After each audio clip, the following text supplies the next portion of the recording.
Bienvenue dans un nouvel épisode des Cris du cœur. Alors, je sais pas si tu as déjà entendu cette phrase: «Se perdre pour mieux se retrouver». Peut-être que tu l'as déjà entendue, très certainement, ou peut-être pas.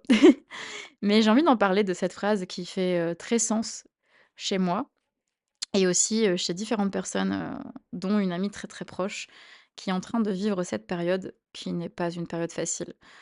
La période qui est de se perdre, et quand je dis se perdre, c'est vraiment ce côté où tu doutes de toi-même, tu doutes de tout, tu doutes de tes décisions, tu aimerais que ça avance et tu as l'impression que tout est sombre autour de toi.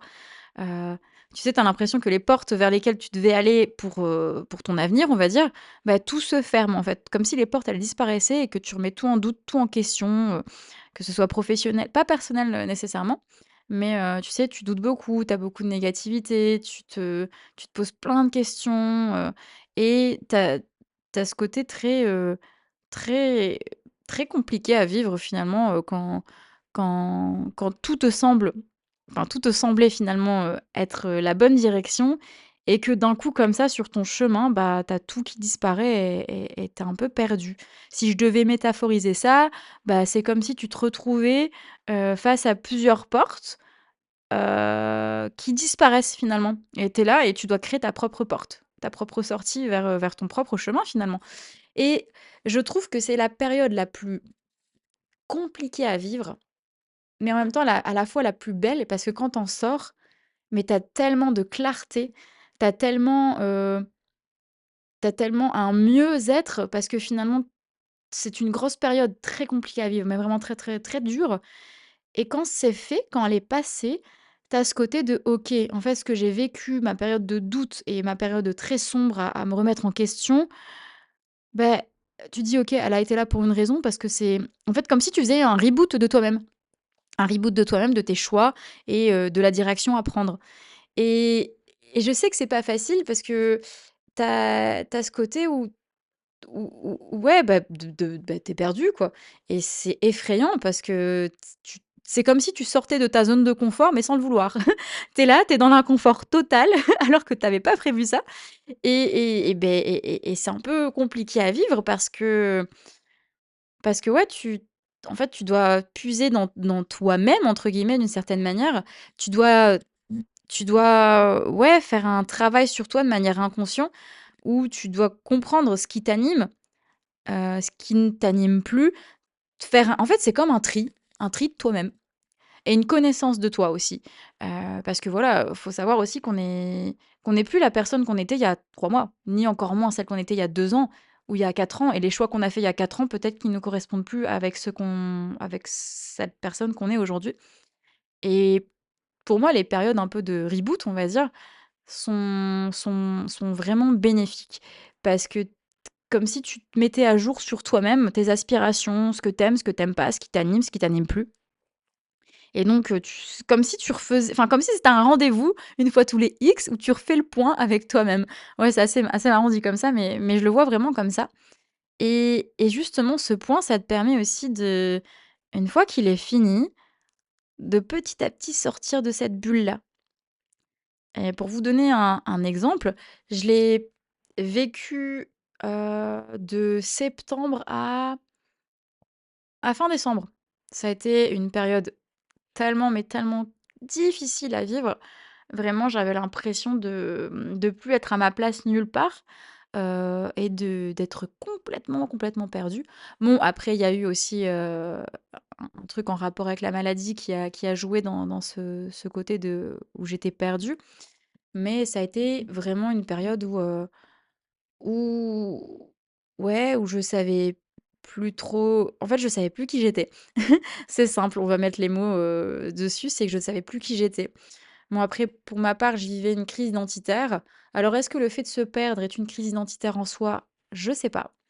J'ai vécu une crise identitaire étant donné que j'ai eu un cancer en mai 2023 et qu'ici en décembre 2025, les traitements, heu, se sont finis et en fait, en septembre, je pensais être joie de tout ça, sauf qu'en fait, j'ai vécu un énorme post-trauma, post-cancer, post ce que vous voulez, qui est que, bah, oui, en fait, d'accord, je suis plus la personne que j'étais avant cancer. Il y a plus rien qui me raccroche à celle que j'étais avant, vraiment plus rien du tout. Et du coup, là, je suis là, j'arrive à la fin de ces lourds et longs traitements, mais qui suis-je, en fait, après tout ça? Quelle personne je veux être?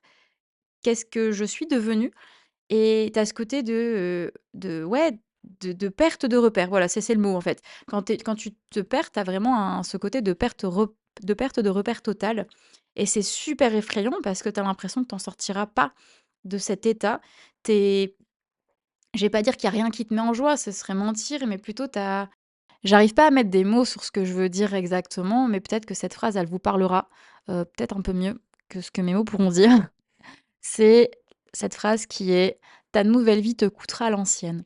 Alors ça ne veut pas dire que ça te coûtera, cher, ça veut juste dire que cette phase-là, elle fait un peu le tri dans ta vie, que ce soit des proches, que ce soit des relations, que ce soit des choix aussi. Quand je vois dans mon histoire, j'ai dit au revoir à des personnes que je pensais qu'elles allaient rester dans ma vie. J'ai aussi dit au revoir à des versions de moi qui n'étaient plus adaptées avec celles que j'étais en train de devenir et tu un peu tout qui change, chez toi. T'as ce côté où ouais, finalement, tout ce qui te raccrochait à l'ancienne toi, bah, tu le quittes. En fait, tu peux pas devenir celle que tu as envie de devenir ou celui que tu as envie de devenir si tu te raccroches à ce que tu es dans l'instant, tu sais? Si par exemple, je ne sais pas, quel exemple je pourrais donner à ça? Hem, Si par exemple, voilà, tu as un travail qui t'anime plus et que toi, je sais pas, admettons, pour donner un ordre d'exemple, pour donner un petit peu du concret à ce que je veux dire, voilà, tu es dans un bureau enfermé entre 4 murs et que finalement, toi, ce qui t'anime, c'est le contact avec les gens, c'est vraiment le fait de bouger, c'est vraiment mais que du coup, tu as cette aspiration d'avoir ce contact avec les gens, de bouger, mais qu'au-delà de ça, tu es quand même encore dans ton bureau, mais que tu ne donnes pas de mou, en fait et d'élan pour aller vers ce qui t'anime. Et en fait, bah, du coup, tu as ce côté où tu as envie d'être, cette version de toi avec quelque chose qui te plaît, avec le contact, le fait de bouger, mais là, dans l'instant, tu es cette personne entre 4 murs. Donc du coup, tu as cette projection de toi dans un moment de ta vie, mais tout en étant là où tu es encore actuellement. Et si tu donnes pas du mouvement et du mou, tu n'arriveras pas à être là où tu veux être. Tu es obligé de quitter, t'être, tu obligé de quitter ce qui te raccroche à ce que tu es pour être ce que tu veux être. Ça fait beaucoup de répétitions de mots, j'ai l'impression. Mais, mais c'est très vrai. Quand tu regardes, tu peux pas dire: «OK, bah, moi j'ai envie de voyager», tout en restant là, sans te donner les possibilités de le faire. Alors c'est marrant et drôle de se dire: «Ouais, je me projette», mais si tu ne si tu ne n'actes pas ce que tu veux faire, si tu mets pas en mouvement ce que tu veux faire, tu arriveras jamais là où tu veux, finalement. Et donc, on en revient à le fait de se perdre pour mieux se retrouver, qui est un peu à la même hauteur que ta nouvelle vie te coûtera l'ancienne. C'est que tu dois avoir ce moment de doute, ce moment où tu as l'impression que rien ne va, enfin, pas que rien ne va, mais où tu remets tout en doute. Heu, Parce qu'en fait, ça va être une période très bénéfique en dépit de ce que tu penses. Alors oui, sur le moment, tu as l'impression que tout est une montagne, tout est obscur et que rien n'est clair et que tu as l'impression que tu en sortiras pas. Je sais de quoi je parle, je l'ai vécu aussi. Ça a été vraiment horrible à vivre, vraiment, c'était très intense et très, très compliqué. J'avais l'impression d'être en dépression. Voilà, c'est le terme, hein. J'avais l'impression d'être en dépression, d'être épuisée, que rien n'allait et finalement, ça a été très bénéfique parce qu'aujourd'hui, je sais ce que je veux, je sais où je vais, je sais où je dois aller et je mets en place les choses pour être, la version que j'ai envie d'être finalement et parce que, bah, il y a plus rien qui me raccroche à celle que j'étais avant et que je ne veux plus être, l'ancienne «moi», on va dire entre guillemets, hein. Attention, je suis toujours moi, hein, c'est juste, bah, voilà, tu évolues aussi, avec ce que tu vis. D'ailleurs, ça, ce sera un des prochains épisodes, de de du podcast dont j'aimerais aborder le sujet, qui est que les épreuves que tu vis, ça t'apporte toujours quelque chose. Mais ça, on en parlera un peu plus en détail dans un prochain épisode.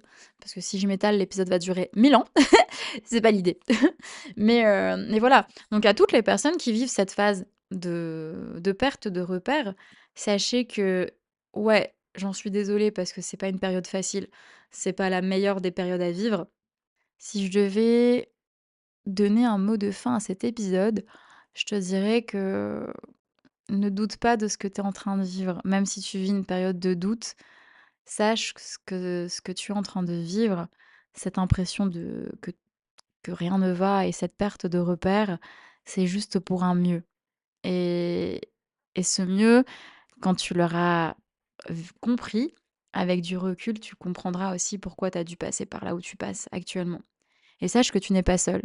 Je pense qu'il y a beaucoup de personnes qui vivent cette période-là, qui sont pas super agréables et qui se sentent seules.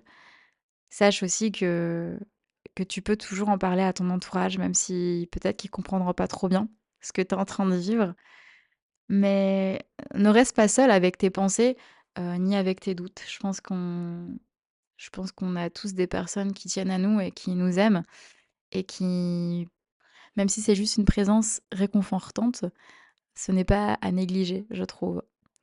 En tout cas, je pense fort à ces personnes, qui passent par ces phases-là et juste ayez confiance en la vie pour savoir que ça ira un petit peu mieux plus tard.